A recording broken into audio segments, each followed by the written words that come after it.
welcome to episode 115 of the Destiny Digest podcast. Thank you all so much for joining us tonight. Hope you guys are doing well. Tonight, you have me. I'm your host, and we have Epic Dan. Hello. And Tiddly. Hello. Welcome. Glad to have you guys. I hope your weeks have been swell. We'll get into a little bit of what we've been gaming after we do a little bit of housekeeping here. You can join us live every Sunday night around 3:30 p.m. Pacific and 6:30 p.m. Eastern on twitch.tv/Destiny Digest. This is where you can ask questions and you can help us shape the conversation for the night going ahead. I'll just let you know that we have Renegades, we have Ash and Iron, and we have reward stuff to talk about this evening. Episodes go live the next day on YouTube, Apple Podcasts, Spotify, and Pocket Casts, or wherever you get your podcasts. And you can help others find this show by rating and reviewing on your podcast platform of choice. Just give us 5 stars. That's all we ask for. Even like you can say, hey, Tiddly and the Dans, some of the best ever to do it. They walk a fine line every week, but that tightrope act, it's worth it. Put that in there. Put that in there. 5 stars with that. I don't know. Maybe we'll see if you get something. Maybe we'll give you the world famous Destiny Digest No prize. Nobody knows. Nobody knows. So you got to do it. Yep. Like you got to do it fair and square. All right. Hey, welcome. There's prizes. I want prizes. What are we doing? It's the world famous No prize. The world famous prize. The world famous No prize. Brought to you by Stanley. The satisfaction of making the podcast more popular. Congratulations. Thank you. Yeah. Hold it in your hand, that prize. It's nothing. All right. So how was your week, guys? What all did you guys get up to? Epic Dan, let's start with you, buddy. So I think last episode we were talking about Hollow Knight, and while I did beat it, I had to go to a friend's wedding Thursday. Yeah, and I beat it like an hour before I had to leave for my I literally once you get to there's 3 actual endings, but you can't get to the extra true endings as they call them until you beat it one time. I knew I wasn't going to have enough time to beat it to get the true ending. That's an extra 40 hours, depending on how skilled you are for the super in-game bosses. But I was like, I can at least get to the credits. Generally, whenever I do a playthrough of something, my goal is to get to the credits where you see all of the people that made the game. Right. I don't consider myself having completed the game until I've seen the credits roll. And obviously, they don't count if you could just go to the menu and just click show credits. Those don't count. You got to get to it after doing whatever penultimate or ultimate boss or whatever the ending is. You have to get to that point, and then it just subsequently rolls credits. There were a few triggers you had to do to unlock the final boss. Okay. These triggers were incredibly difficult, but I had a timer. I had a timer because I didn't know what the end boss was going to be. Yeah, I figured it was going to be hard, but I was like, I have to get through these so I can get to that. And who knows? Because I didn't know how far I had to go. I just knew I could kind of. You can tell in the story. I kind of feel like I'm getting to the end. And how many hours did it take you to do that? Well, I had to stop multiple times to go off and farm. Okay. You would think that you don't farm in this game, but because of the currency system, there's 2 currencies. One allows you to repair your weapons and your armor and your tools. Those tools are a big portion of how you fight. You can toss out abilities, you can do a bunch of stuff, but they all, every time you use them, they have a number, say 10. And then you use the ones that says 9, then 8, then 7. So every time you use it and you fail, when you go back to your bench or revive, you will have a currency that you then spend to repair it. Okay. A lot of these fights were 5 to 12 minutes long. And you had anywhere from 5 to 12 waves of enemies you had to fight. with subsequent bosses in between. And if anyone that's listening has ever played Hollow Knight 1, there's a thing called Pantheon and Path of Pain, where you basically have to do all these waves without dying, or if you take a little bit of damage, you carry that on to the next wave and carry on the stuff to the next wave. So that kind of similar thing happens in Silk Song without spoiling it. And I kept coming across an issue where I would die, I might get close, and then I would run out of all my materials. Right. So then you got to go off and just farm enemies to earn more of that currency. And then, because I didn't have the ability to 100% it, there was clearly a lot of other stuff in the world that I could have like had as far as like materials or weapons. And so I would then have to stop, go farm for materials, then go farm to purchase other kits. Well, okay, well, if this doesn't work, let me try this out. And once you get to the in-game stuff, they all cost 4, 5, 6, 7, 800 what are called rosaries, which is one of the currencies. Okay. The unfortunate part about the rosary system is most enemies drop 5, maybe 12. If you have a mod on like a armor piece on, you can get like an extra 50%. They're not dropping a whole lot. So there's a lot of times of me just running to a bench, jumping out, killing 12 enemies, running to the bench, so on and so forth, just resetting them. I think it took me the entire playthrough to get to the end was about 48 and a half hours. Okay. Now, granted, that was plenty of stuff I could have done that I didn't do. I just don't have time. I do want to go back and do the true ending that I unlocked. Right. But I just had no time. And I was flying out Thursday morning. I haven't really played any games since then.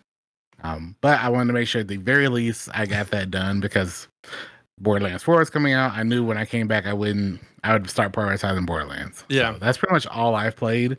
And like I was telling you about earlier, I literally clicked install on Borderlands 4 and walked out the door. So yeah.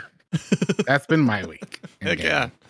Yeah, and you had a wedding that you went to, and you seemed to have had a really good time there. So like, glad to have you back. Glad to have you. It was really nice. It was actually a friend of mine, but like it's the main person that I personally have done like all my low man raids with. Okay.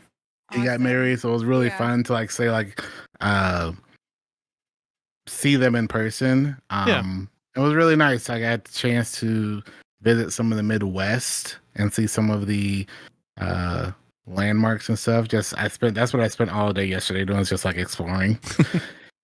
And then got in, and it's been me just trying to sleep. Yeah, reacclimate, get back to it. Yeah, that's great, man. Well, we're glad to have you back, man. Also, on behalf of the Midwest, we're sorry. Tiddly. It was so nice. No, the weather was so nice. Yeah. Come back to Alabama. So yesterday it was raining. Apologizing. No, it was raining yesterday. It was like 60, but it was really nice. And then I get back home and it's 95, and I'm like, man, I want to go back. Yeah. Yeah, we're kind of like in false fall right now, where it's like yesterday it was like raining a lot. And it went from like 80 something down to the 60s, and then and it was off and on all day. So that's been a whole thing here in Indiana. So we're preparing for a little bit more of a drought this week. So fun times. Tiddly, what about you, bud? Okay, so I'm trying to think about it. What I did this past week, it actually was busier than I thought. Yeah. So I did Supervive on Monday. Okay. And that was I'd never played it before. It's a battle royale, but it's like it's basically like a League of Legends battle royale. It's very weird, but it was actually ended up being really, really fun. I picked a heal character. And then you go through the world and you level up as you go, and then it's the best battle royale, so it's last person standing. But I've never played a game where it's like you just click on things to damage them or interact with them, and I ended up being surprisingly good at it. It was kind of crazy. It was actually pretty fun. I would definitely play it again. I think I think the only thing is that I was just feeling like, oh God, I have so many other things to do. This is really fun, but like I'm too busy for this game right now. And too busy to have fun right now. I have so much work to do. So speaking of, so I got into Destiny leveling this week. I'm 295. My current goal is 10 levels per stream. So I'm gonna try to do 10 levels a day. I feel like that's reasonable. I was gonna do 30 levels the first day, and then What are you doing for farming? We did Kel's Fall for like hours. Okay. And that was great. That worked out really well. I think I got like 20 levels in a day or something. Like it was really good. But anyway, so I'm like, that's definitely a goal. I'm trying to put it in. I'm trying to get it done. Then Borderlands 4, of course, came out this week. So I'm having like a really, really good time playing that. We were talking about that a little bit before we started. Actually, all three of us, Tiddly and the Dans, are Vault creators. So we got early access to the game the morning it came out. So it was really fun, getting early access to like a AAA game that everyone's excited about and like hopping in. All of my friends are messaging me like, how'd you get in? That's so exciting. And I'm like, oh, so fast. So I think the community is really enjoying that. I'm enjoying it. It definitely like is scratching the looter shooter itch for me.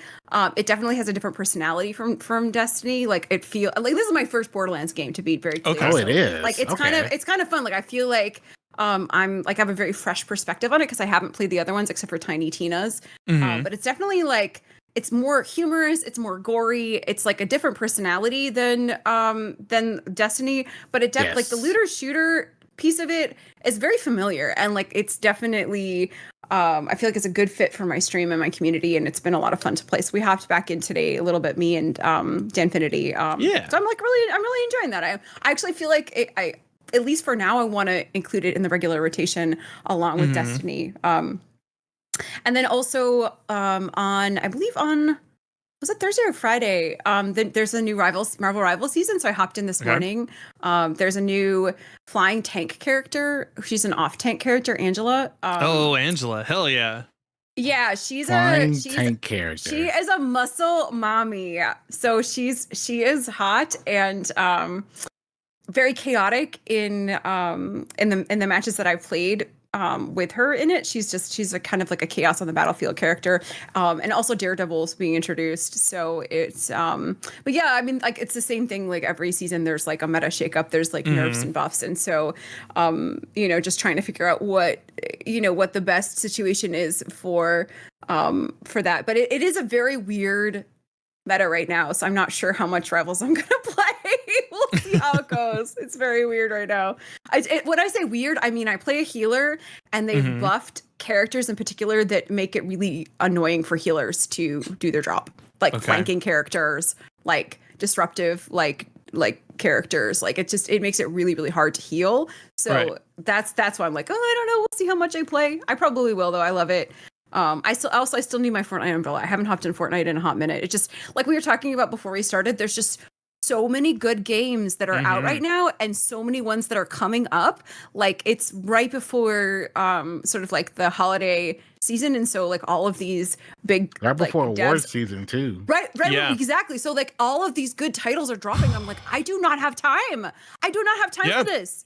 There's so many good ones that are coming out too. I'm like, what am I supposed to do? Hades 2 is hitting 1.0 on September 25th for PC and Nintendo.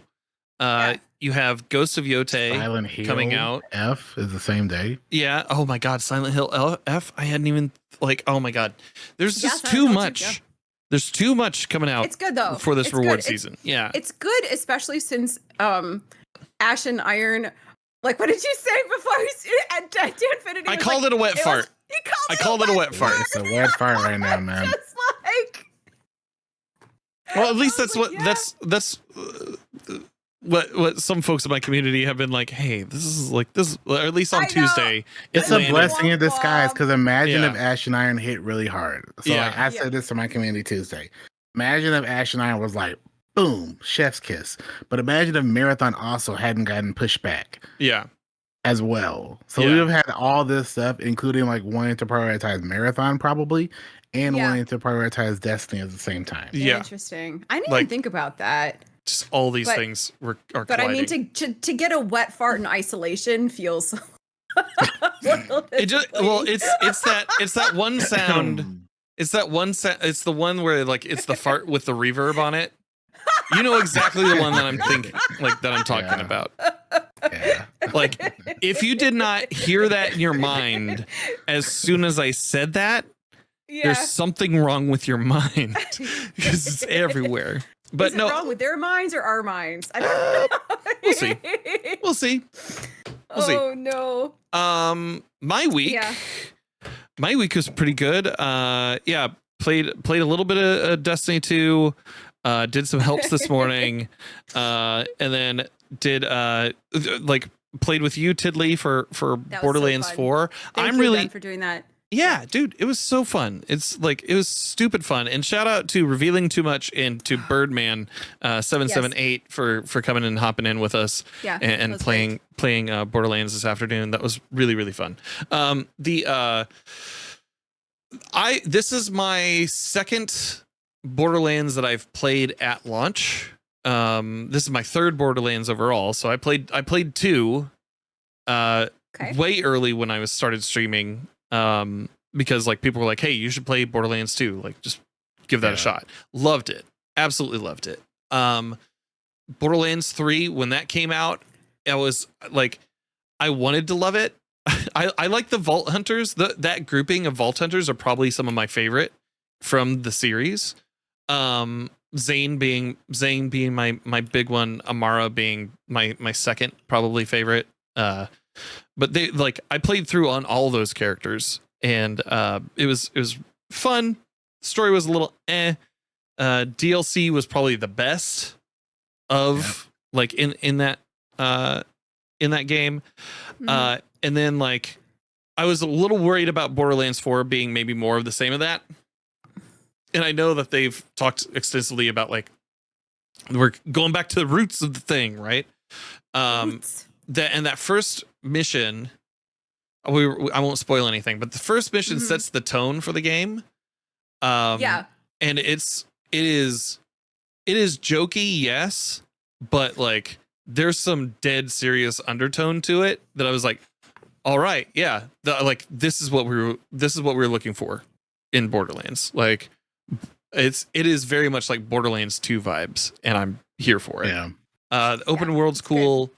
I started with the Siren Vex because that seems like the class to do a Borderlands with.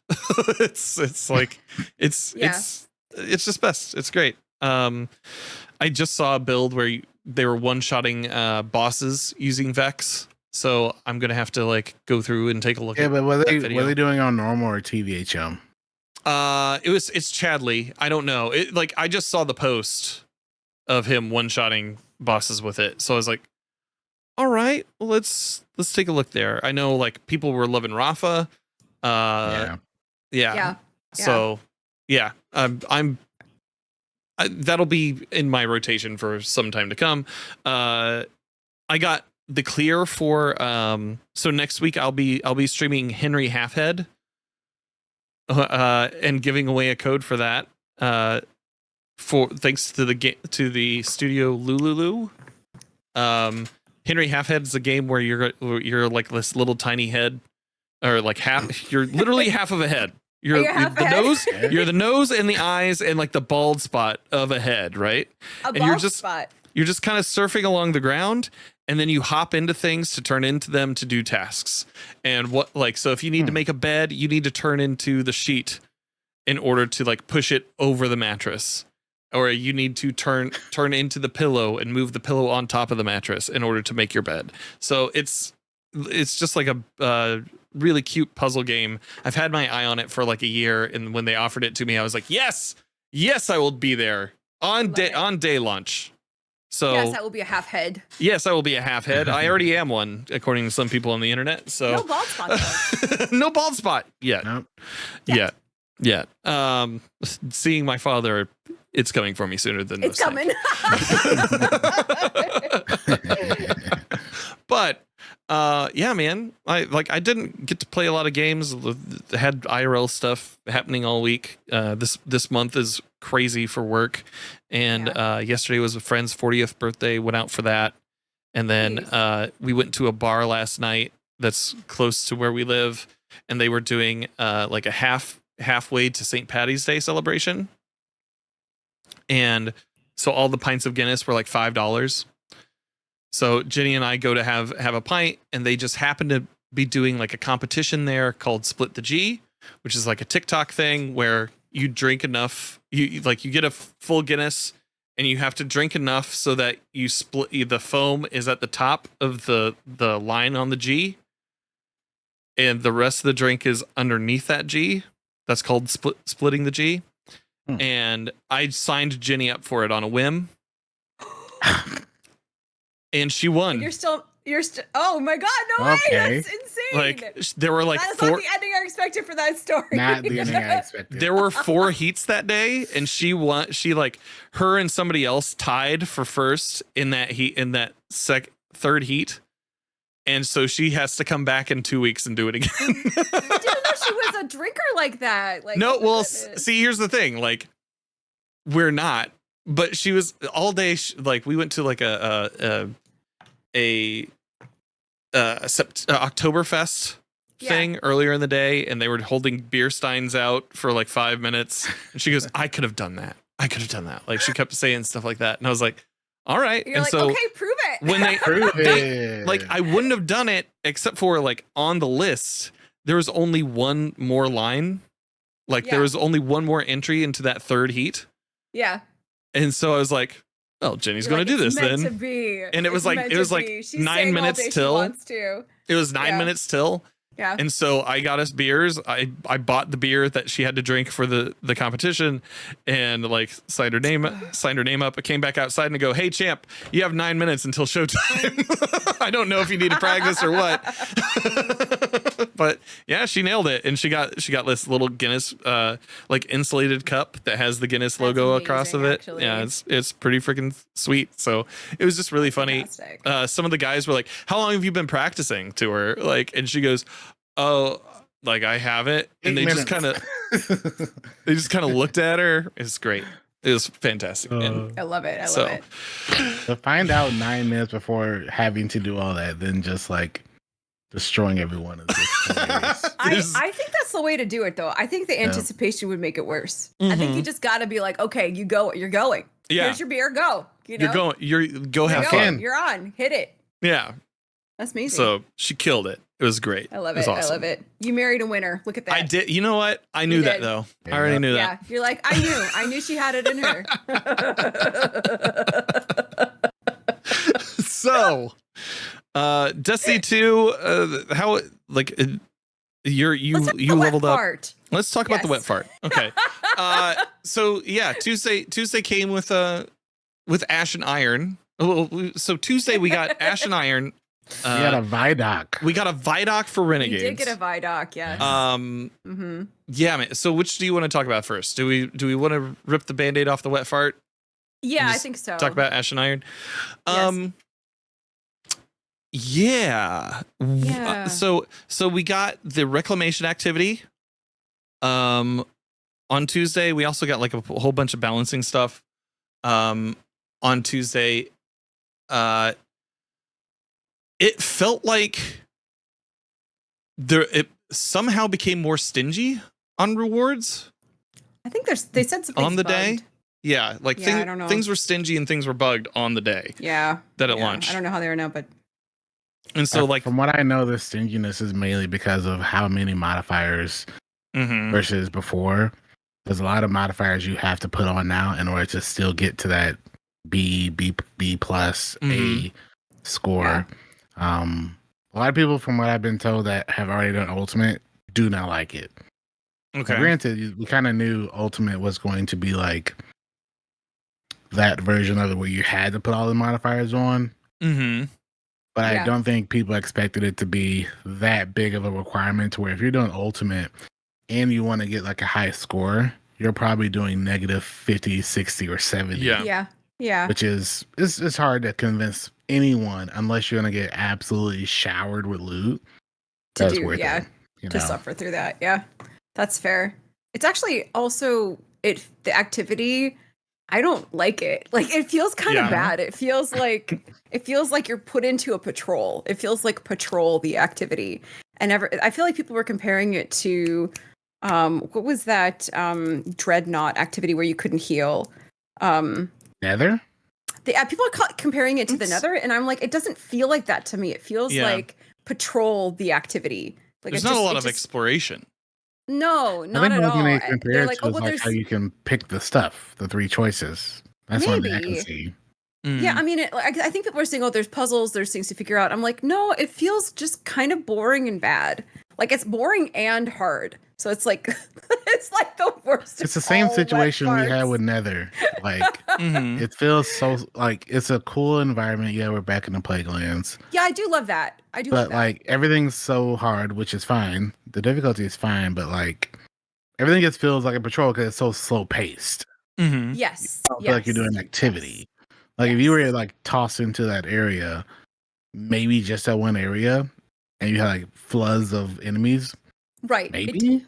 It doesn't feel like I don't. Oh my goodness! Like an escalation protocol or like know like a horde. It doesn't feel like a horde mode activity. It feels very much like you're in a patrol area fighting enemies that are incredibly overleveled for you, and then you have one teammate that's like halfway across the planet and the other one hasn't even accessed the area yet, and so you're dead and you're like, why am I doing this? Yeah.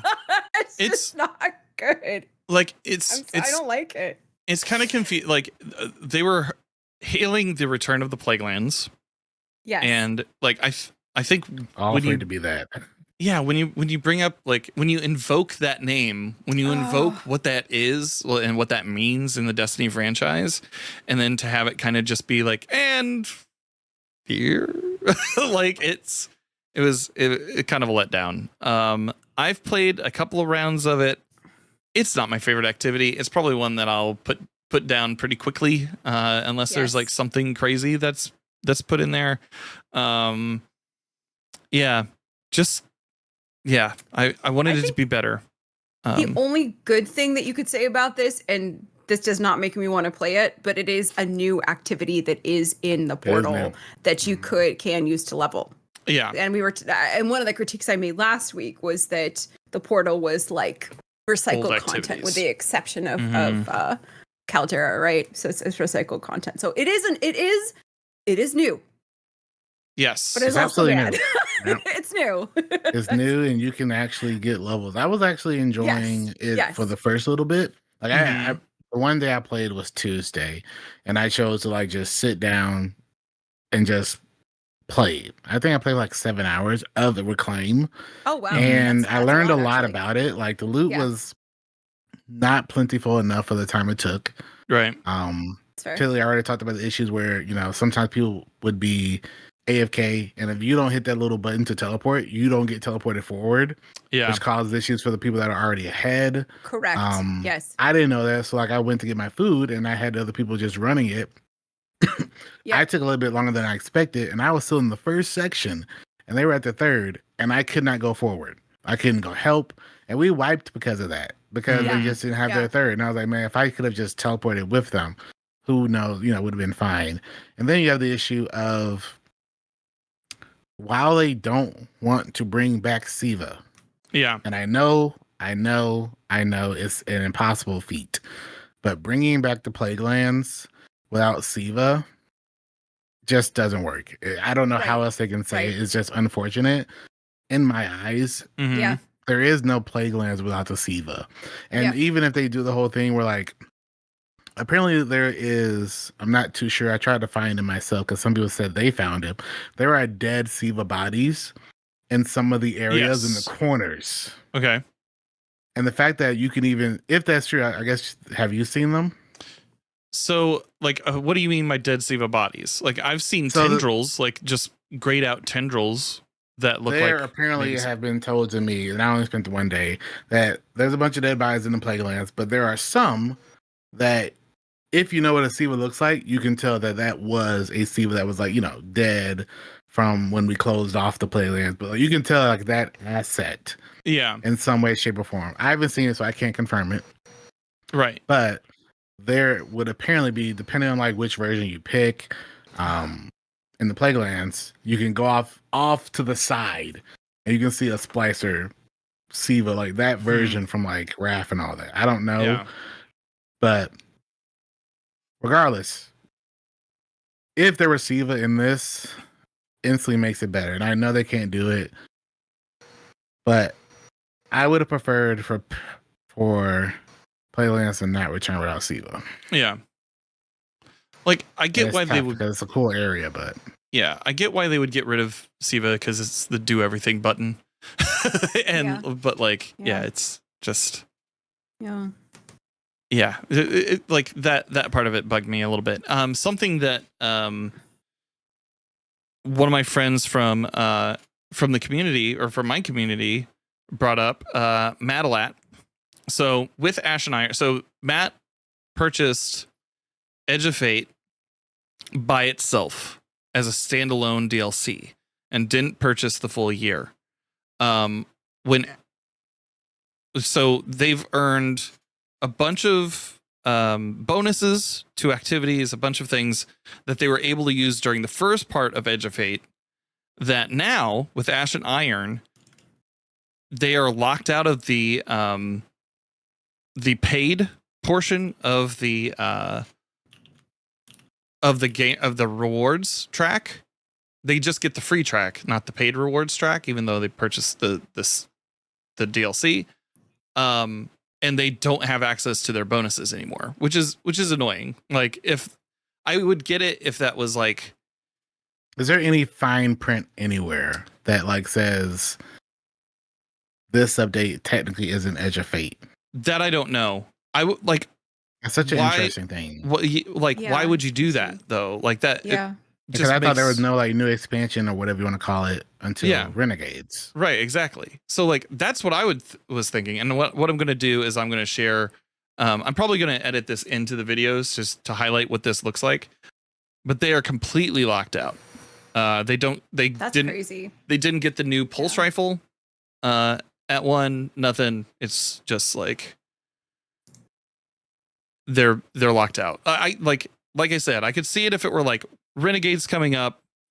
You didn't buy the track for Renegades, you don't get it. But like, that's the kind of thing people would know. Like, you would know. Like, well, I didn't get that expansion, whatever. But like, this is something that I wouldn't be surprised if people did not expect. Like, how would you purchase this anyway?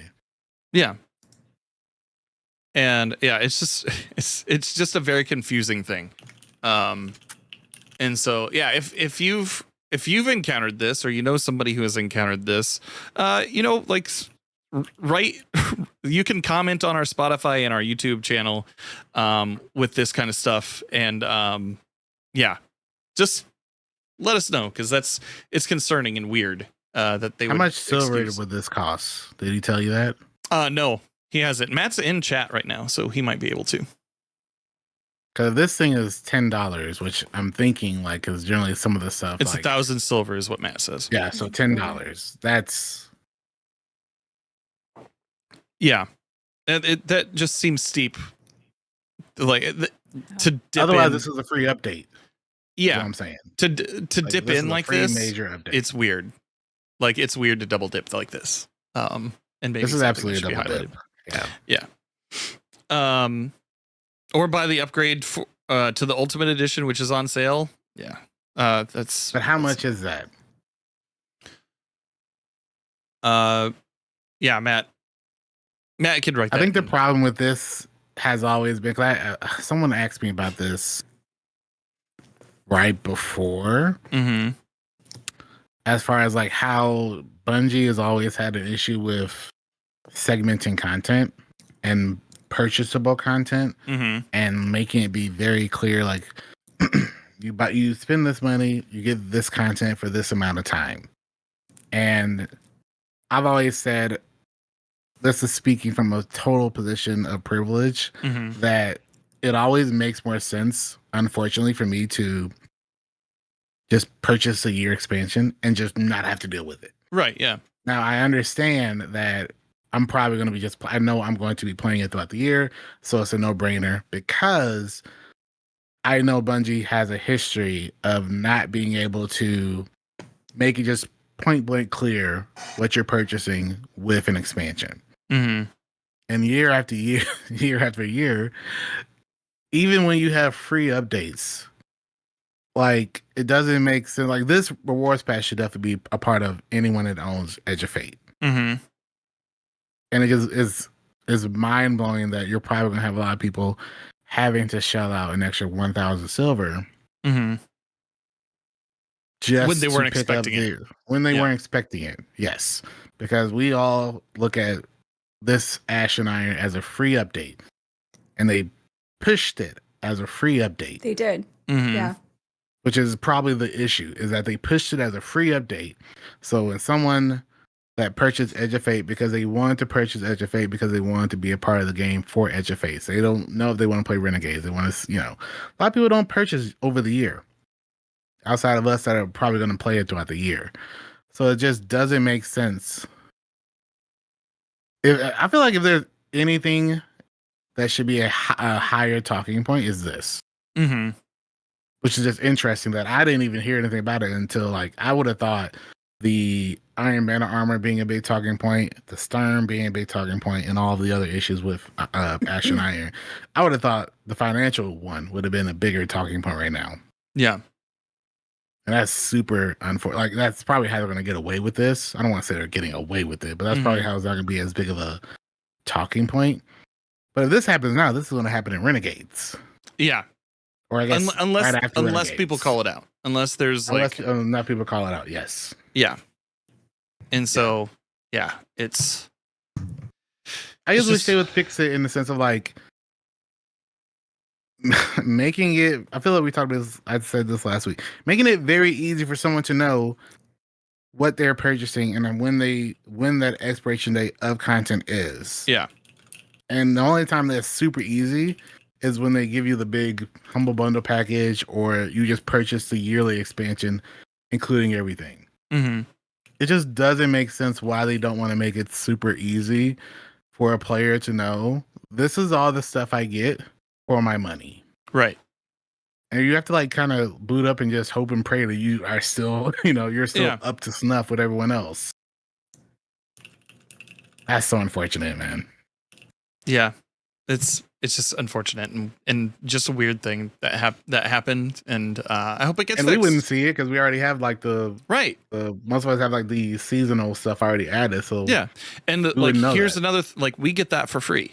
Everybody in this call right now got a copy of Edge of Fate, the Year of Prophecy for free. Yep. So we wouldn't know unless somebody from our community came and talked to us about this. Yeah, I'm glad they told us. Yeah. Yeah.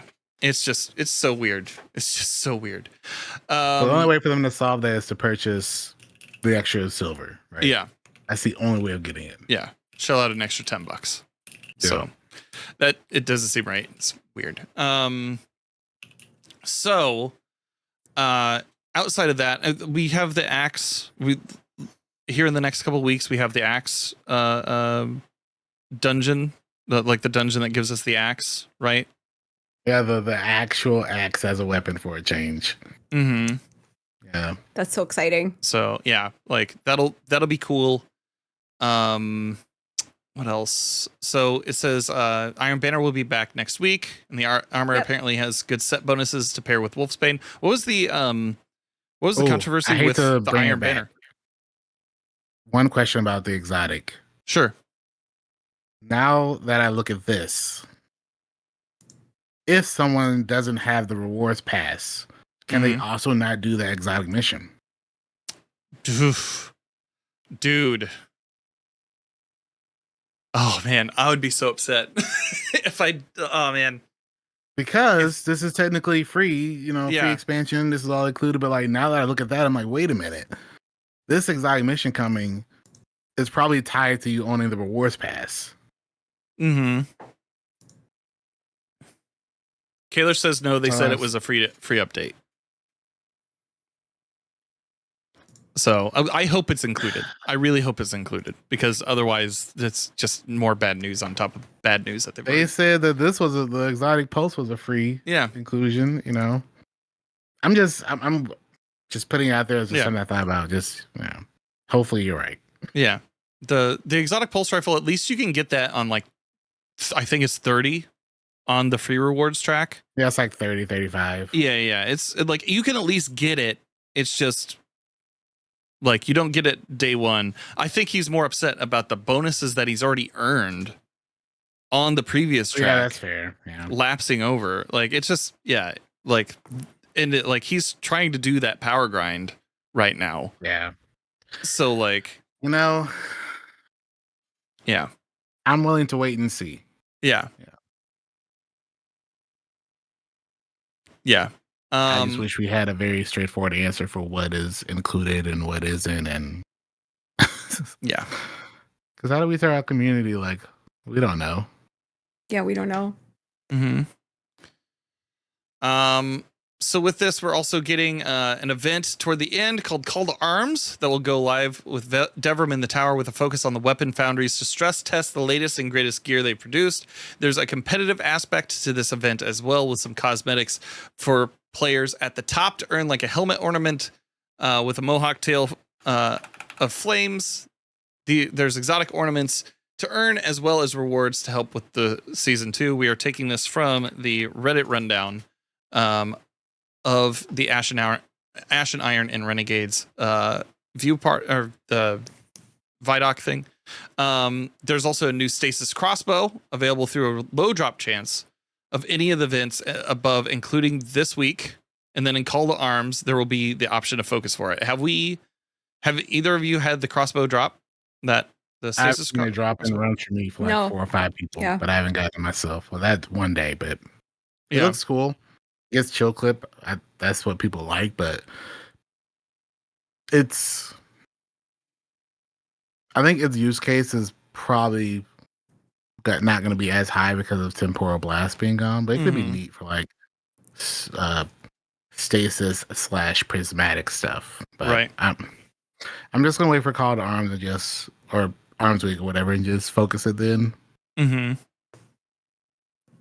Popacopium in chat says that they have received 2 and that it's pretty nice and strong. Nice. Good to know. So with that, have you guys, I guess there's like a new interaction or some sort of bug with Sturm and Drang or just with Drang? Yes. And one punching everything? Yeah. I've heard about it. I haven't used it, but I'm guessing it's going to be patched if they haven't like planned. I'm sure. I know it's patched in trials right now or disabled. Yeah. They disabled Sturm in trials, I think. Yeah. But I think you have to equip both, and then for some reason it makes melees really, really strong. So people are pairing it with strand melee builds, and one-shotting stuff in high-level activities. So yeah. But yeah, I haven't tried it yet. Everyone's like, "Have you heard about this one?" I'm like, "No, I haven't done this one yet." I'm like, I could set something up. I'm like, it doesn't seem like it's that hard to set up. You just attach to a strand and then equip it and go. But I was like, they're nerfing. They're gonna. Yeah, if it's gonna be gone in a week, what's the worth? It's gonna be gone. Yeah, it's gonna be gone. I think the only reason someone should probably mess around with it, and I told someone this Tuesday, is if there's any, if there's any hard content you need to get done, just put on Sturm real quick. It's like how when we had the crafting. And like we were able to use like auto rifle that shot shotgun shots. Yeah. I was like, if there's a solo floss you're missing, just go ahead and do that real quick. Who cares? But other than that, yeah. I'm not mad. Get your loot. Yeah. Yeah. No, it sounds really fun. It sounds like really fun. I haven't tried it though, but I have heard about it. As soon as I logged into Destiny, this like people were like, "Have you tried this? It's so good." Yeah. Yeah. That's awesome. I'm glad you guys are having fun with it. Have fun with it while you can. Yeah, while you can. As well. While you can. Go ahead and have fun with it. Exactly. Shall we hop into the Renegades of it all? Yes. Let's do that. Where all the good stuff is hidden at. Like, seriously, I watched the Vidoc twice on Tuesday. Like, I watched the full thing. I watched it when it aired, and then I watched it later on stream. And it's one of those situations, and it's weird to feel this, or that like we've had this kind of feeling a couple of times in Destiny now, where like it's all the next iteration of the thing is going to be the best iteration of the thing, or like it's going to be better than the iteration that we were given. And and so I'm looking forward to December, but it's like early September. So like, See? Yeah, I know. yeah, it's tough really to be like super excited right now. And wish that I was like 3 months ahead of time, or like I wish it was in the December future. right now. Yeah. So, I mean, there are more things attached to Ash and Iron. I think that like the wet fart situation is just really because they released this first it. week. With Reclaim, and Reclaim is kind of a womp womp. Mhm. But I mean, the exotic mission could be really fun. The dungeon lairs, I know people are excited about that. Mhm. And Which- then in particular, the epic version of the Desert Perpetual launching Right. is really is exciting. I think next that week, if they right? had on the 27th, 27th. Okay, On the they pushed it back. 27th. Okay. They did push it back a week. So Yeah. I think that if they had released Ash and Iron with maybe one of these attached to it, it would have felt like less of a letdown. But Yeah. I don't think Reclaim was enough to be like, because I mean, my friend was like, It's let's not just enough to hold us over for a month. let's play the new content the day it comes out. And then it was like this one activity. And Yeah. I was like, okay, back to playing other games, It's like I think it would the have been better if we didn't have if they didn't show Renegades. Yes. I think it would have helped yes. because like Renegades was they showed really good for Renegades. Mhm. But Yes. then all the stuff that people are excited for, it's like, well, it'll be out in 3 months. In 3 months, you could, yeah. You know, So, like, full disclosure, I didn't watch the Renegades reveal. So, but it sounds like it was excellent. Like everyone's really excited about it. Like- Mostly, yeah. Renegades looks awesome. Like it Yeah. looks unique, looks Yeah. super different, but it also looks like I'm not explaining because I don't want to overhype it, but the entire Sure. time I went in with super low expectations, and I was like, okay, I can get on board with this. I can get on board with this. This looks unique. There wasn't a single thing from what I saw that I was like, yeah. all that was unfortunate with Ash and Iron's content Yeah. for me personally. And I was like, yeah, okay. Yeah. So Renegades is obviously the Star Wars focused season. We're going to have like a few reading from this. Renegades is inspired by Star Wars in collaboration with Lucasfilm Games, which is crazy. Yeah. Story will crazy. have a bunch of missions in the Lawless Frontier, which I keep forgetting that this isn't just a season, it is a full expansion. So we're going to be having It's a a story, campaign. like a whole campaign. Yeah. I'm stoked on that. Like I kept That is forgetting cool. that in the lead up, and then I'm like, oh, we get another we get a full there's a story. campaign. Yeah. Yeah. So also introducing you to the jobs to complete in addition to the main missions, letting you climb the ranks of the Underworld Cabal, Elixir, Vex criminal syndicates. The Vex wearing the shirt was hilarious. You are able to gain their trust and help to combat the new Barrent Imperium Cabal enemy. Within the campaign, you will be introduced to the new Renegades abilities, which have unlocks and upgrades. There's a ritual for dealing with contested territory.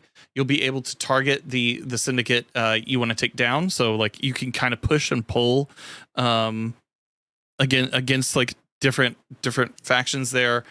Within the turf war, you choose which syndicate you want to pledge to in order to unlock more abilities and wider upgrades. Depending on which you choose, there will be other bonuses, weekly shipments in the underground hub to take advantage of. So that seems pretty neat. It kind of feels like something that we might have been able to have sooner with actual factions in the tower. Like the We used to faction. have factions. Yeah, we used to have Yeah, factions. Yeah. When I was reading that, that's exactly what I thought. I was like, is this, Mhm. are we going back to the factions? But I mean, a lot of people liked that. Yeah. So it's like basically People that like liked Star factions. Wars addiction. Yeah, people Yeah. did like that. I think that like there's yeah. Yeah, so you'll unlock 9 new abilities plus 7 upgrades for offensive, defensive support and vehicles. Abilities include airstrikes, Cabal drop pods, which we control. Of course, Farnsworth is in charge of making more Cabal drop pods, of course. Okay. He's the one who like brought them into the game, and he was featured prominently in the Vidoc when they were talking about that. So I was like, this makes perfect sense. There's going to be an AT-AT Walker. Essentially, there's going to be interceptors, swoop bikes, and turrets. Abilities are separate from your subclass and do not override any of your existing abilities, which is important to note. There's a new space called the Tharsis Outpost, which is a new hub on Mars, which is a black market for the criminal underworld, gone unnoticed by the Vanguard, inspired by Mos Eisley, and a perfect place for unsavory jobs. So with the factions, we have the Totality Division Cabal, which are a subset of the Barrett Imperium, run by the Scions.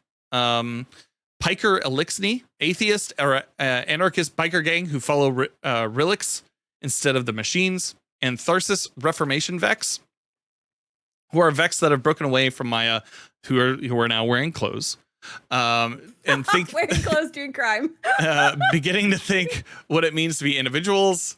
We're going to be fighting against the Barrett Imperium Cabal, which look exactly like.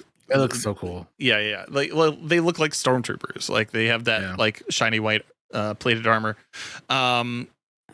Dredgen. So we also are going to be introduced to the Praxic Order during the campaign, which that looked neat.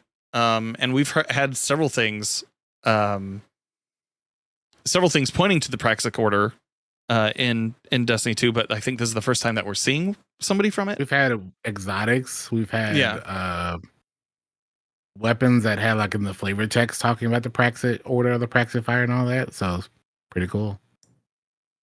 Yeah. So hold on. Yeah, Oracle brings up a thing. Please have a cantina like theme on loop. So do you guys know what the music is called in Star Wars that they're playing in the cantina scene? Which one? Yeah, I don't know.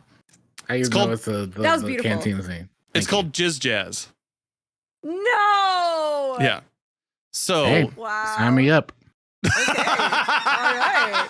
I love me some jazz. Okay. This is it's an educational episode tonight, guys. Yeah. Just, very educational episode. Educational. Look it up. It's out there.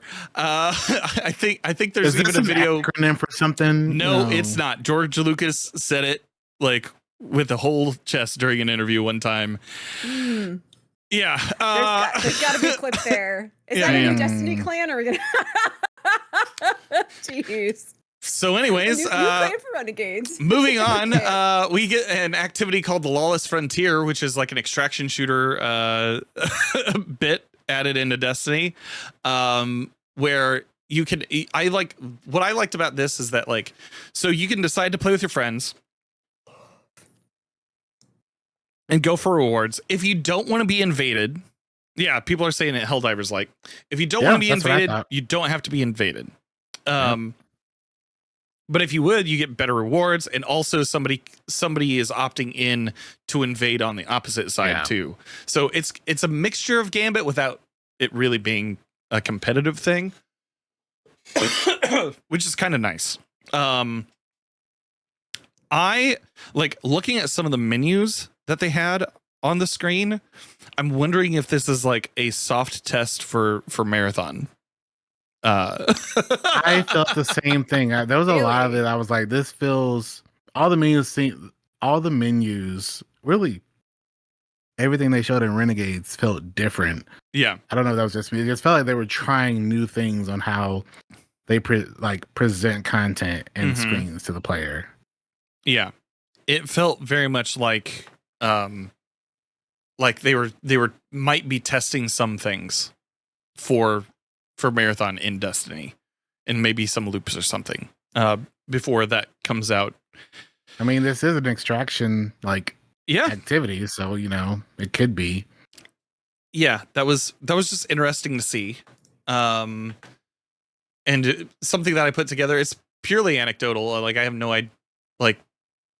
no other basis other than like, hey, that screen kind of looked the same. So that was interesting. The 3 locations for the Lawless Frontier are going to be Venus will have swamps like Dagobah. We have Europa, which is like Hoth, and then we have Mars, which is like Tatooine. So we're gonna have 3 of those maps there. We are getting a new dungeon, which looks like that it takes place in some sort of wait, was it that one? No. I think I'm getting that confused. Never mind. They didn't show any of the dungeon, but we are getting a dungeon that will unlock a job off-world that takes us to the dungeon.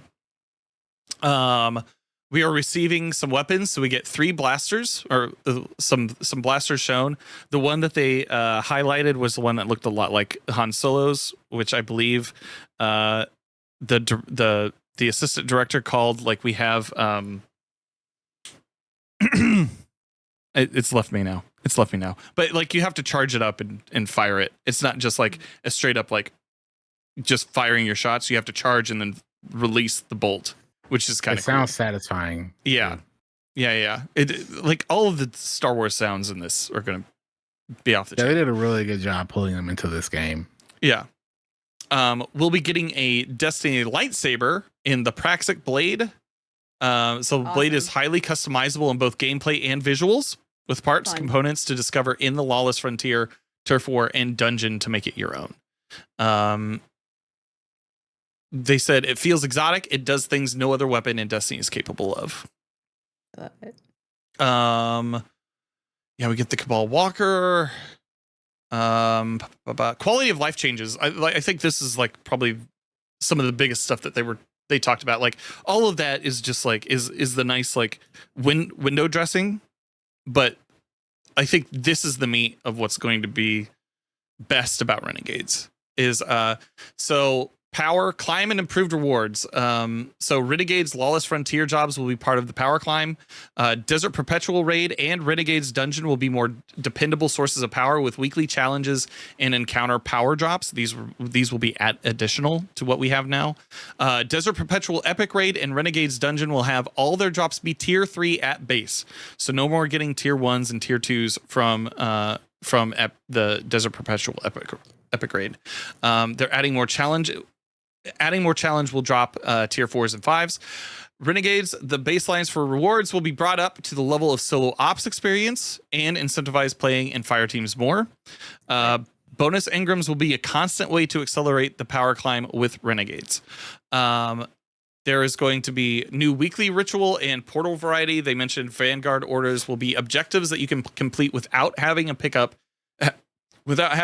bounties in the portal to increase variety. Completing orders has a chance to roll legendary and exotic orders with legendary exotic rewards, which is something that they pointed to from back in Destiny 1. Like, we used to have like more legendary styles of bounties. Conquests will become repeatable. I believe they are repeatable now. You can go and do the ones that you've unlocked so far. It's just you will not receive the rewards. But with this one, with Renegades, they said there will be a weekly reward to earn from them, moving them closer to Grandmaster Nightfall feeling. Renegades will feature weekly legacy, raid, and dungeon challenges for powerful rewards. They will not yet feature raid gear as tiered loot, though. Bungie knows that's wanted, but it takes more time than you would think to make that happen. Hey, that's a step in the right direction, at least. Like to at least like say, hey, play this old stuff that we made over the past 10 years. Build crafting and gear chase. All exotic weapons and gear will count as featured gear in Renegades. We did it, folks. We complained enough. In Shadow and Order, the major update after Renegades, you will be able to enhance the tier of legendary weapons all the way from tier 1 to tier 5. With a new feature currency. That's a great change. Renegades will increase vault space, but there will be improvements on sorting, filtering, and vault in-game too. The featured gear score bonus for portal activities will be removed, as it's seen as a level of complexity not needed. the Bungie is upgrading their internal processes for how they evaluate their buff and nerf policies and the timing of those things. Starting with Renegades launch, non-critical balance changes are on pause, giving Bungie more time for how they approach it and to better communicate on why they're making a change or buff or nerf and their intentions. So changes being reverted, including the Grand Overture, Queenbreaker, Stronghold, and Chromatic Fire buffs and nerfs. Buffs to subclasses are coming, and notes will be soon. I believe we started seeing some of that this week in the TWID. I think all of that's just solid. That is, that's really good. Some really good changes coming along the way. Yep. I am worried about one thing, and that is the pausing of balance patches. Okay. In totality, it's a good thing, but because they say non-critical, what was the other word? Non-critical, whatever that was. Yeah. Non-critical non-critical balance changes. Yeah. When I first read that, my question to them, I would have liked an example of what they consider a non, or at least a critical thing that they have to like instantly patch. Mm-hmm. Because say, I don't know, say something like, say Sturm happens in Renegades. Mm-hmm. Is that something that's critical enough for them to prioritize? Or would it not be? Say, like, I'm just curious, because I can see now in the next 4 or 5 months when we get the lightsaber, when we get like these buffs to subclasses, when we get new artifact stuff, what's the baseline? Yeah, that's all I wish they would tell us. We'll find out soon when something comes and we're like, oh, they're gonna nerf this and they don't, or we like, oh, they're not gonna nerf this and then they touch it.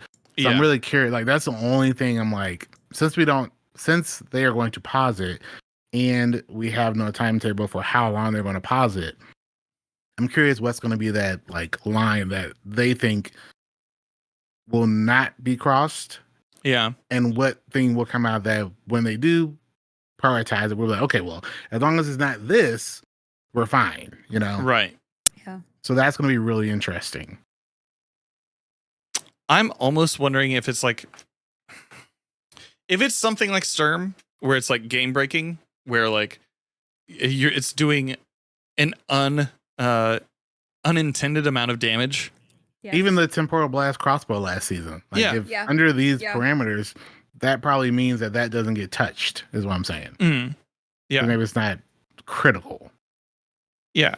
I think if it's game breaking, especially around a time where they're going to be like, if something pops up before the dungeon race. That's what I'm saying. Like contest dungeon, Yes. like, you know. Yeah. Yeah. Because that's a marketing event that highlights what they do. So like they're probably going to smash things around that time. If like Telesto pops up out of nowhere, which good job Telesto on not breaking the game in over a year. I saw that recently on it's been how many days since? It's been like 360 some days since. Because other weapons has chosen to take on its life and do yeah. Right. It's haunted other spaces. Mm-hmm. But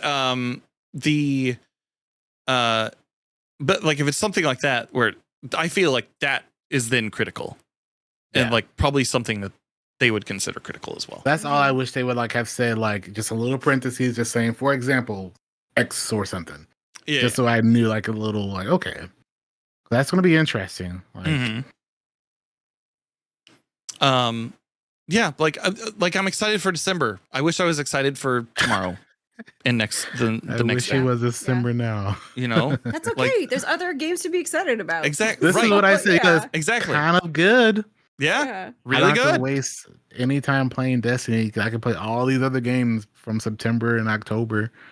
Play the Game of the Year nominees, and then be right into. Oh, that's a tradition for you, right, Dan? You play all of them, so that when you watch it with your community, then you have a better sense. So, what do you think for this year? Like, what do you think? What is looking good in terms of contenders? The only one I probably should go back and play sooner or later is I think we might try to squeeze in Blueprints. Yeah. Okay. I've started like making my list, and I've played everything that I think will be there, with the exception of Blueprints and Kingdom Come Deliverance. Mm-hmm. That seems to be a big one that people keep talking about. Is Kingdom Come Deliverance. Yeah, that one never interested me, but I know that that's me. on the like. Yeah. That's on the and radar. then a couple of those Switch games like Donkey Kong and something else that came out recently. Those kind of like family games. So other than that, I'm kind of set. And of course, Ghost. Yeah. Yes, Ghost. Yeah. Ghost of Yotei. Yeah. Yotei. Yeah, man. So that was pretty much everything from Renegades. And then we talked about Ash and Iron already. On Thursday, they talked about receiving notices that things weren't dropping appropriately, so they went ahead and pushed a live update. They said it wasn't dropping.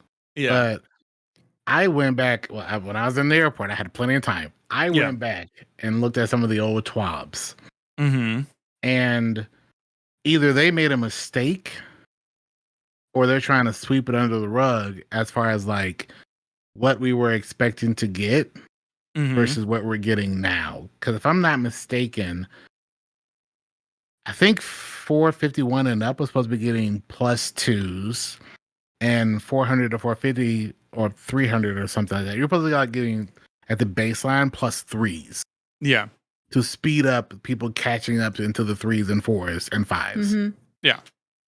But it seems that they either have changed that or are just going to make everything a flat +2 across the board. I thought they were adding +3s. So taking a look at this, live update. First off, climbing from 450 to 500 needs to be better. In fact, we want to make the power climb better in general. So we're not solely focused on the 450 to 500 band, but also want to target how players move up from 300 all the way to 500 in a way that feels better to play through. The upcoming LUP, which is a new feature, a new term that they've introduced the community to, is just a first step. This will help smooth out the journey from 400 to 500 and help put players within striking distance of earning tier 5s. After this, our priorities will be on the bands below 400 to help players feel constant progress towards in-game power bands. So for platinum, that's 450 to 500 power. A plus grades now grant +2. A grades now grant 2. B plus grades now grant a +1. B grades now grant a +1. C grades will now grant gear at your power level. For gold, which is 400 to 450 power, B grades now grant +1 power. C plus grades now grant gear at your power level. And silver, C plus will now grant +1 power. So that's from the 300 to 400 band. On top of these changes, we will also need to fix scores required to earn the associated grades. The below changes will relieve the pressure on getting higher scores by requiring fewer modifiers, and therefore lower the power delta needed to get an A grade. So the LUP scoring changes, they reduced the number of modifiers needed to reach score forecasts. Note how much this helps with your score forecast depends on where you are in your power climb, and then granting everyone the featured gear score bonus by default. So that's a good change. Like featured gear score, cool. We'll post on the D2 team accounts when it's live. I believe it went live on Thursday night. We are targeting to ship this by the end of the week, but may need to delay depending on validation efforts. As mentioned, the LUP is the first step. It will not get us to a place we want to be yet, but this should be a good kickoff in the right direction. Next week, for September 16th, we get patch 9.1.0.1. They're making changes to Prime Ingrams where all power bands players will have a chance for a Prime Ingram drop per portal activity completion reward, and from 450 to 500 power increased up to +3 power, which it was the +2. I think this is where you might have gotten that +3 from. Okay. And they talk about like how many rewards are going to be received from different activities. The highest numbers here, we have Onslaught Widow's Court getting 5 rewards, Onslaught Midtown getting 4, and Coil getting 4. Contest of Elders will get 4 as well. They're just kind of bumping those up like one at a time. Yeah, man, the amount of time that is required to do all of those. I still think it needs to be like double that, just because of time. And I know, and I know that they are worried about the people who are going to speed it, but like, come on. Yeah. Like I'm never going to do those activities just because of the time. Like, make them 7. Drop 10. Drop 10 rewards. I would personally prefer to do like Onslaught or something and get like 7 to 10 plus 2s and plus 3s and some plus 1s. Like however you want to stagger those amounts. Yeah. But like no one's ever going to engage with it. The only thing that I could see them saying is like, hey, no, we don't want to do that, is because like with the conquests coming around and being repeatable, maybe those drop as much gear as they did initially, which is like, I believe that they dropped 5 pieces of gear. Is that correct? I thought they did 3. It was something. It was like 3 in specific slots. Maybe it was just a Grandmaster one. Yeah. I know people were like saving their Grandmasters because they were going to get 3 items, all like plus 3s in like certain slots. But yeah, it's just like it's in the right direction. They're giving us more loot. It's better like, when compared to a game like Borderlands 4 that just came out, which is the granddaddy of them all. Like, dude, I'm getting something new all the time. And like just swapping stuff out and trying new things and getting a feel for those weapons, and it feels good. It's a much different game than Destiny, but it's one of those things where it's like, dude, like I'm just like I'm constantly getting that loot and my dopamine's hitting when I see a purple or even like I've seen a couple of yellows now, guys. Like it's dropping. That's the crazy part about a looter shooter, right? Like one reason people like to play looter shooters is for the loot. Yeah. You know? Equally as much as the shooting. So like I understand Bungie has a very, very tough time balancing around different players. I get it. But when you have a looter shooter and the looting is sometimes feels stingy, it's not a good thing. It's just the tough part. Yeah. So Bungie, if you do right by Onslaught and make it 10 drops. You know what? Why stop there? 20. Just start cranking it up, you know? I mean, considering when you do Onslaught, a team wipe just instantly kicks you out of it and you get nothing. I think it's worth maybe a little bit more than 4. Yeah. You literally have Extinguish on, so. Yeah. They also say here that finally we've been hearing feedback that Reclaimer rewards feel undertuned. We're looking into this along with reports about other timers that may need adjustment. As our planned LUP goes into effect, they've said it so many times during this. LUP, they're trying to make fetch happen. They're making fetch happen, brain, man. Yeah. It goes into effect, and the additional improvements go live next week. We will continue to monitor feedback and make adjustments. Yeah. I think the only other big notable thing from this TWID was the future Sandbox tuning that they talk about here. Our folks at the Sandbox team are working hard on some new tuning for all 3 classes, several subclasses, and a bunch of abilities. Their goal is to implement these with 9.1.5 coming on October 7th. Some of them you already knew about, others are new. Check them out below. So we have Warlock getting a new passive trait with a 10% bonus to passive grenade energy regeneration, 5% additional additive bonus to grenade damage. I believe that's to like make it so that they are that's more their identity, like to they're putting kind their of focus identity back. The following Warlock constructs now count as grenades for stats and perks: the Ionic Sentry, the Hellion, the Bleak Watcher, the Child of the Old Gods, and Arc Soul. Void Chaos Accelerant now grants 2 grenade charges. Scatter Grenades, charge grenade now creates 4 more Seekers. Increased charged seeker damage versus combatants by 25%, improved charged seeker tracking versus combatants, and increased charged seeker lifetime. With Axion bolts, charged grenades now detonates twice. Increased charged particle or projectile damage versus combatants by 25%. Reduced projectile speed when tracking enemy players by 40. Vortex grenade now repeatedly pulls enemies into it when charged. Pull against players is reduced over time. Spike grenades now charges into handheld supernova. Suppressor grenade now charges into handheld supernova, and void wall grenade also charging into handheld supernova. Stasis with glacial harvest, stasis shard creation no longer has a cooldown in PvE. It feels like huge. Yeah, Huge. they're making your abilities more powerful in more, like you could, because you we use need them in stronger abilities. Yeah. Yeah. Exactly, right? Moving on to Titan. So Stasis with Howl of the Storm now grants 2 melee charges. Changed Stasis crystal spawn pattern and added 4 more crystals. Now slows enemy players instead of freezing them. Cryoclasm increased fragment slots from 2 to 3. Reduced long slide cooldown from 4 seconds to 2 seconds. Tectonic Harvest Stasis Shard creation no longer has a cooldown in PvE.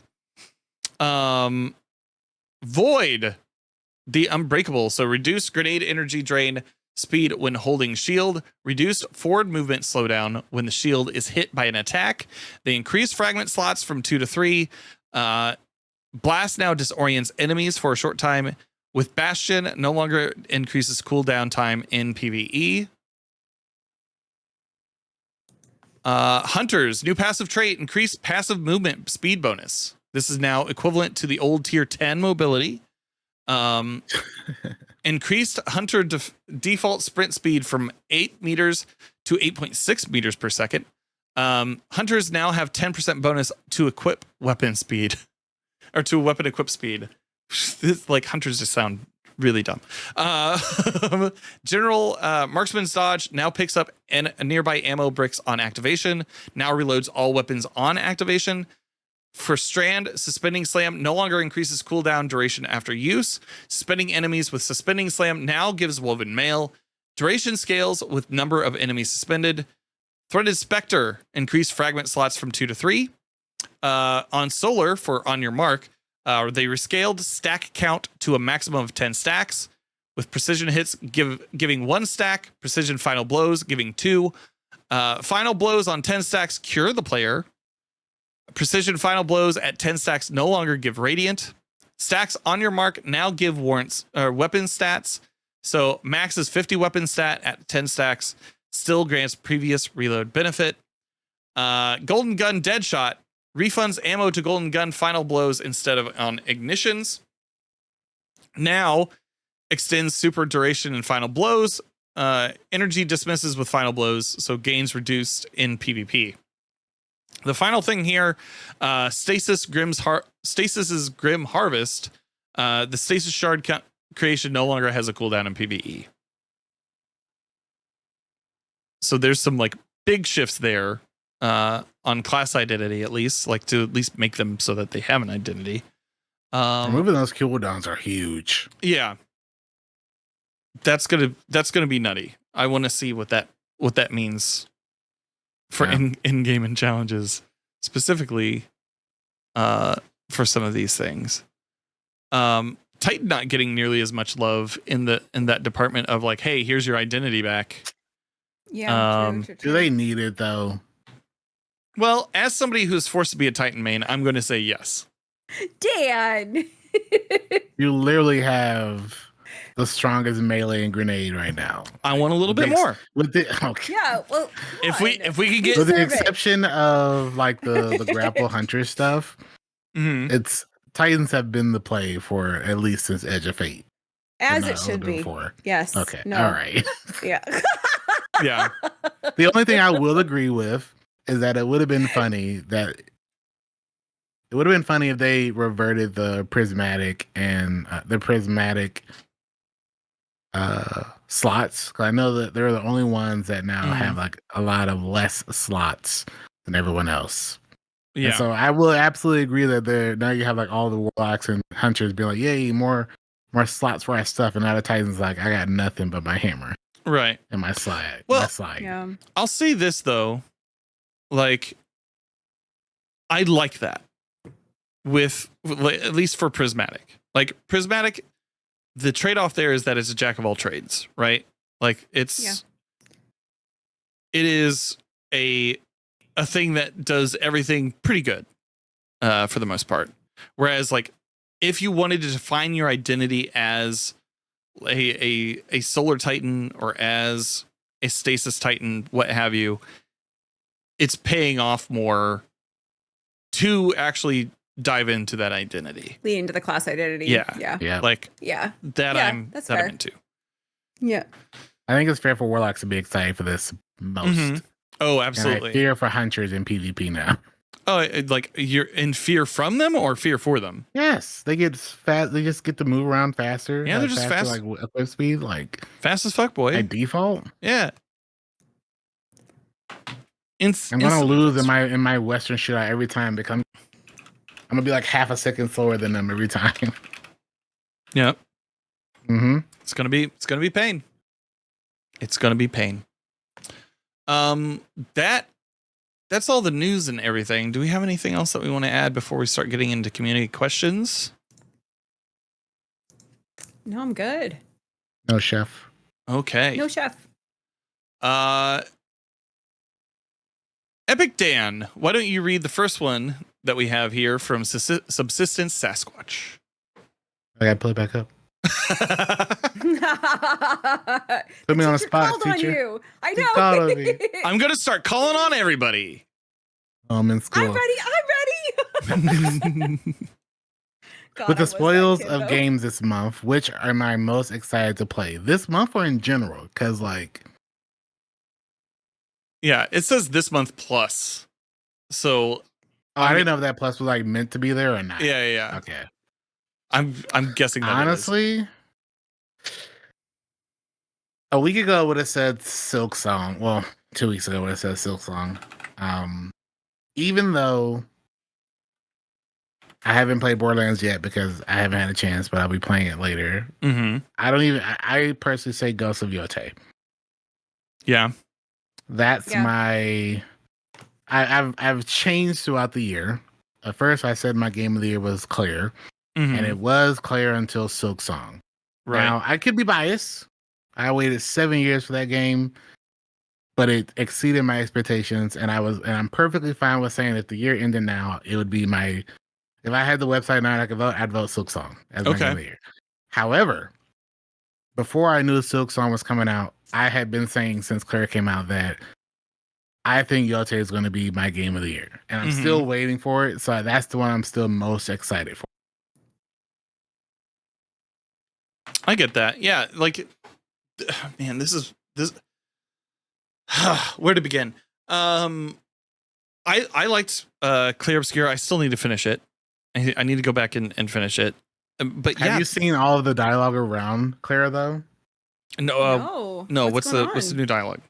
There's been a big dialogue regarding whether or not Claire is the best game of this decade since 2020, basically. Wow. And while I love Claire a whole lot, I have been on this podcast raving about it. No, it's Baldur's Gate 3, dude. Don't. It's I'm like, Baldur's if Gate you 3. haven't played Baldur's Gate so 3, good. then your opinion is absolutely invalid. Like anyone that's played both, I'm sorry. Yeah. Claire's fantastic. But it's Baldur's Gate 3 and it's not even close. Yeah, it's Baldur's Gate 3 all the way. Not even close. Like, What a great game. what a great game. And it's funny because everyone's been doing the one I saw was Elden Ring or Claire. And I love Elden Ring. Yeah. But even I Right, wouldn't we say know, it's the best game of this decade. Yeah. No. Well, why would you say Baldur's over Claire or Elden Ring? Baldur's Gate has everything you want from a game, from a world building, from storytelling, from gameplay. The only reason I see someone not liking the gameplay is because of them not liking the whole turn-based, Turn-based, like yeah. D&D Yeah. system. But even me, having not ever played D&D, I was absolutely absorbed in that experience of that combat. Yeah. It's not even close. That's the game that taught me how to play D&D. Or like that's the game that made me want to play D&D. Yeah. And like the fact that you have that no run is going to be exactly the same. Yes. Like unless you're like following a guide or something, like whatever. But like I mean, even if you do that, even if you follow a guide, it differs because the people that you play it with make different choices. Yeah. So it was honestly, I agree, because I think it's one of the best games I've ever played because every run is completely different. Yeah. And you have fun no matter how you play it. You can play it like a paladin and be like really good, or you can play it and kill everything and be completely evil. Right. Or you can just play it in the middle, and even when you're trying to just play it normally, every time you're gonna be like, I don't remember this character. I don't remember this happening. What is this? It's great. And it's all up to the roll, like especially in honor mode, if you're playing that way, like that's it's so good. It's such a good game. And like so good. Yeah. Just like, I think maybe it's partly because it feels like very unique too. Yeah. Like I can't think of anything necessarily comparable. There's definitely turn-based games out there, but in terms of like the storytelling and the world, it's like a thing unto itself. So even that turn-based, like that kind of turn-based, like one of my mods, a good friend of mine, when I was playing through it, was telling me about how if I like that, I should play the other game they played, Divinity 2, like right, that are turn-based and games. He says he would say like that was like their pinnacle. Baldur's Gate 3 is fantastic. He's like that's when they were like really in their bag right there. That was like really good, but it's just not as accessible for a new player as Baldur's Gate 3 was. Yeah, I mean that's fair. I feel like the turn-based games that I've played also were not on kind of a smaller scale. I think what Baldur's offers is you have these massive battles with like 40 huge like what is that one that happens in the castle? There's got to be at least like 50 combatants, and you're just I have never done turn-based on that scale, and that is so fun and exciting. Yeah, great. Yeah, all the turn-based I've done is like Final Fantasy, where it's just like, okay, it's you and then a bat. Yeah. Well, and that's kind of that's what Claire Obscure runs into, right? Is like it's got that turn-based like whole thing, and like it's a great game. It's a great game. It has like the whole parry thing, but like of the decade though, like that's a big ass. It's really good, but is it decade good? Like it's another bar.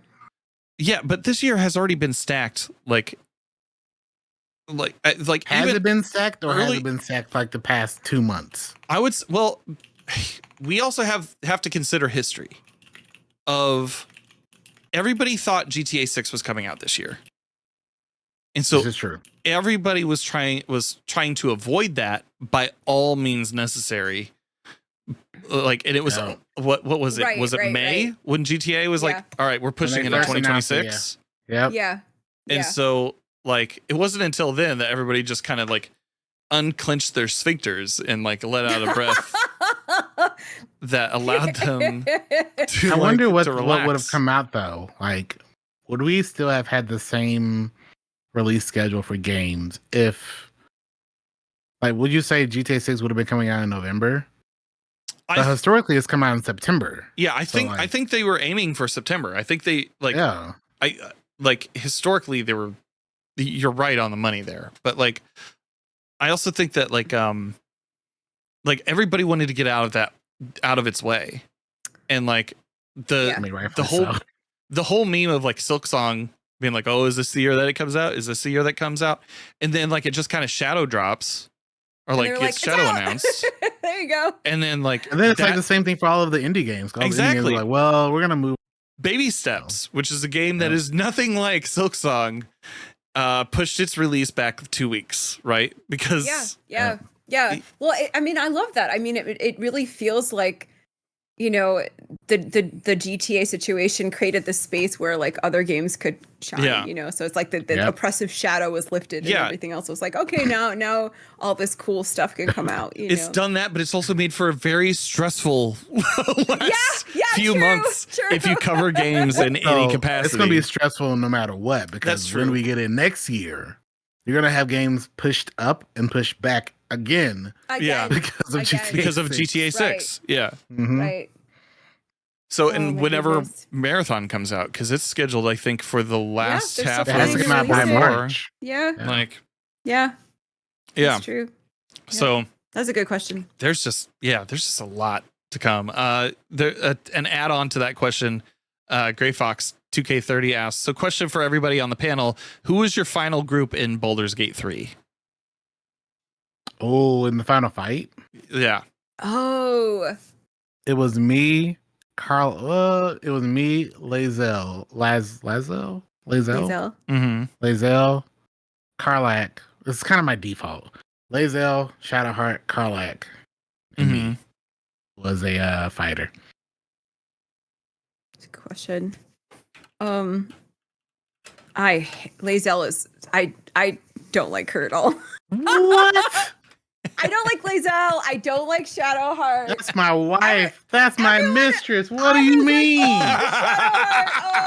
I love her. She's my favorite. Shadowheart and Lae'zel. Oh my gosh. But that's because you don't want to have a cleric in your party. Shadowheart was my cleric. What do you mean? That's what I'm saying. It's because you don't want to have a person play a cleric in your party. Oh. No one wants to be the cleric, so they're like, "Oh, Shadowheart, we love her so much. Oh my god!" I'm like, she's a whiny, you know what? She's so annoying. She's so annoying. Lae'zel is a bitch. Karlach, 100% through and through, thick and thin, all the way. She's my babe. I adore her. Okay, we can agree on that. Will, Karlach, and like that's all. That's all I need. Will and Karlach. That's all I got. Yeah. And don't get me started on the vampire guy. I kill him in basically every Asterion. I have never done his story because he's so annoying. I kill him in every playthrough. Everyone's like, "Oh my god, Asterion! This, oh my god, he's the vampire. He's so sexy, and I love him so much." I'm like, he's such a. I never understood it. I don't get it. I get I will Shadowheart more than I get using Asterion. Will. I used Will probably when I had to pull someone out. I would use Will. The problem for me was like I always was missing something in my build with my 4 characters. Yeah. I would always be missing something with Will unless it was like something very specific. Something specific. Yeah. Oh my goodness. Yeah. I just remember I never like Will, I romanced him the first playthrough, and then he started flirting back with me, and I freaked out. I just like you let him on. Oh my god. So embarrassing. He was like, "Oh, would you like to dance?" And I was like, "No." Yeah, dance with him. No, I didn't. No, I will say I did that with the dog guy, whatever his name was. I was just progressing through his story. Then all of a sudden he was like, "I want to take you somewhere," and then he gets naked, and I was like, "Whoa!" I didn't know me saying that I enjoy your company meant I wanted to get down. Well, you're there. And I was like, "I'm sorry. I'm sorry. You are a nice guy, but this is just platonic between you and me." This is not, we're in different places right now. Put your dick away. Different things. Put He's your just clothes naked. on. He was like, "Well, let me get my tunic real quick." Oh, so funny. I was fairly basic. I was Shadowheart, Lae'zel, and Gale. And that's typically what my party is. Oh, Gale is kind of annoying though. He just ate all your stuff. Yeah, you're like, I don't care. But he might eat your stuff, but like you can make it so that he's more powerful. Like that's true. Like that's true. if you don't have a wizard on your team, like I get it. You could also do like a hireling. Like I also would result to like if I wanted to run a monk as my main character in a run, I would do a hireling. And that would be like the fallback character for when I was for like a build that I was thinking of.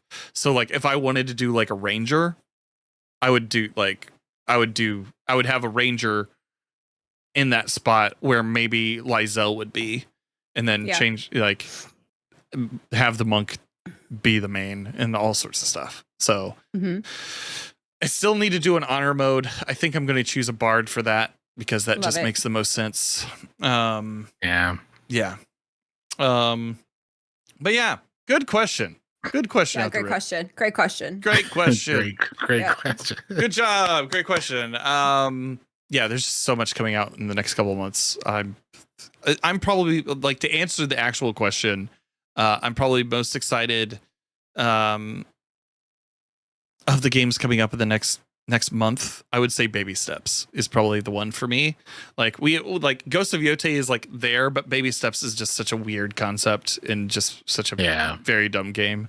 And I played the demo and the humor was right there, like spot on for me. So I'm very excited to check that one out. What about you, Tiddly? What is a game that you're most excited to play with in this month? I've got my hands full. Yeah. You know what? You play the most every week. Full. Yes, you play the most every week. I do. I don't know.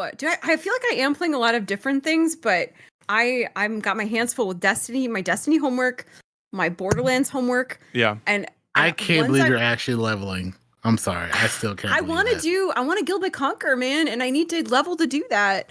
Oh, if I did not need to level to Guild Conquer again, I would not be leveling right now. That's fair. That's fair. But I need to do my homework. But to be fair, I'm not raiding right now in Destiny unless somebody specifically invites me. So yeah, Destiny homework, Borderlands. Oh man, I don't know. I was excited about Borderlands and that's out and I'm enjoying it. So there you go. That's kind of good. And then Rivals. I've got plenty of things to do. So I'm excited. I'm not really like Ghost of Yote. Like I'm excited to watch it because I liked watching the one that they put out before that. It's not my kind of game, but I'm like really excited to watch my friends play it because I feel like those games are so high skill. They're really entertaining. Like I love it. I'm so excited to watch people play that. But it's not necessarily for me. I really wish it was coming out on PC. Yeah. Is it only console?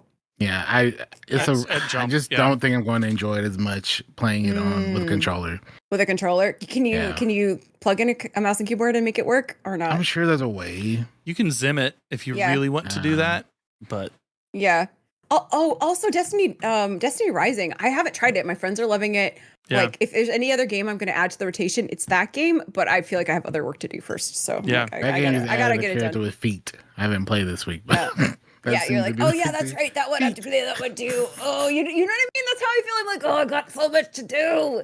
I don't have enough time for all these video games. That's what I was saying like a few weeks ago. Like, I had all those games come out back to back, and I literally had to like play 17 hours a day. Otherwise, I was not. I had to like play Gears all the way through in one stream, play Chronos: A New Dawn all the way in one stream, and then I had to basically play nonstop Hollow Knight before I left. And I'm like, ugh, otherwise I wouldn't have had time.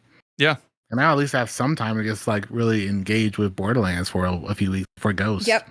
Yeah. Yep. Although I'm probably going to play Silent Hill F, and that's probably going to take time. Yeah. Yeah. That's what I'm saying. God. It's like it's good. We're eating good. We're not complaining. Yeah. We're eating good.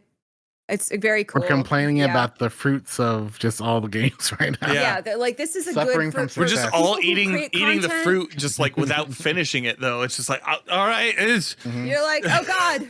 Yeah. Yeah, agree. Tiddly, why don't you read the question from Mr. Aries? Yes. Where is the line of too much loot? A perfect example, I think. Well-minded people would agree that when Encore is broken, you could keep going in and out of the area in the same run, and that was too much. Yeah. Mm-hmm. Okay, so I have to say, I don't think that's too much, because my example of the perfect loot situation was when Menagerie was bugged, and you could do exactly the same running thing in and out. and run back and get the chest until the timer ran out. That is the level of loot I want to see in the video game for leveling. Mm-hmm. That is the amount I want to see. I want to see it like that. I want you to have a timer, run back and forth, unlimited loot. Yeah, that's what I need. I don't see a problem with that. I wonder why they want the loot to be. I feel like I keep using the word stingy, but I wonder. I would love to like just interview them regarding that. Like, why can't we just run back and forth for now. Mm-hmm. What's your thought process? Yeah, why? I mean, I get that they want people grinding because they want engagement, they want hours, they keep track of those statistics centrally. They use that for when they're talking to people about the game, like they're like, okay, this is our engagement with the game, like. But as a player, the thing is, it's not even just loot, because there's loot, so much loot. God, my vault is always It's not a full. loot issue anymore. Yeah. It's just crap. It's crap loot. Like in terms of good loot, and there's a differentiation between like good loot is in roles or good loot is in leveling. And I think we're specifically talking leveling right now. Yeah. Maybe, right? So in terms of leveling loot, the power level loot that drops feels stingy, I think. Mm-hmm. I mean, in terms of the roles, I don't know that that's necessarily the case. Like that, I would still say that, we've had that conversation on the podcast before about loot and the roles, and like how the base stuff is still pretty damn good. But I think that the leveling loot feels stingy, 100%. Yeah, and it shouldn't feel this stingy. Yeah. All right. Final question of the night from Doomhammer. Yes. Will there be a special Halloween episode of Destiny Digest where everybody is dressed up in costume? Well, I think we should tell them about what we were talking about before we started, which was having like having like our wrestling like walkout song. It's just one of those days. And then Tiddly walks out. Yeah. So maybe we could do that for Halloween and then like have a different costume. I'm so down. I love dressing up for Halloween. Halloween is one of my favorite holidays. So yeah. I'm so down. So I'm looking at the calendar right now. Yeah. I'm going to be gone for like... You're like, I'm busy. For like 3 weeks. Like basically the last 3 shows in October, I'm going to be gone for. Which to some people is probably a relief. But like... Thank God. But, like I'd be into it. Like it's that Friday, Friday the 31st. There's probably enough news that happens that week that we could probably do that. Could probably do that. When I come That'd back. Be honestly a Halloween episode. Yeah. On that Friday, actually would be nice. Legit do it like after the trick or treating is done. I guess the question goes back to you guys. What do you want us to dress up as? Like video game characters, Destiny characters, candy corn. Yeah, that's a great idea. Yeah. They would probably have like the Halloween event for Destiny. I know Borderlands will have their Halloween event too, so one or the other. Yeah. Could be nice. I could see it. I could see it being a thing that we could do. We'll cook behind the scenes and see what we can make for you. Dress as each other. That's a great idea. Dress as each other? I don't have the hair to dress as Tiddly, chat. That's why I send you a wig. Easy. Okay, yeah. Yeah, I'll send you some pink hair. It'd be so cute. Oh my God, wow. What was it you said at GCX? Dan, it was like it's someone walked up to us. We were like by the getting of our badges. Oh. Yeah. No, it wasn't. It was Jay Sniperton, right? It was Jay Sniperton. It was Jay. Yeah, it was Jay. Jay walked and up. I said Dan Finney and I are the same person but in a different font. Yeah.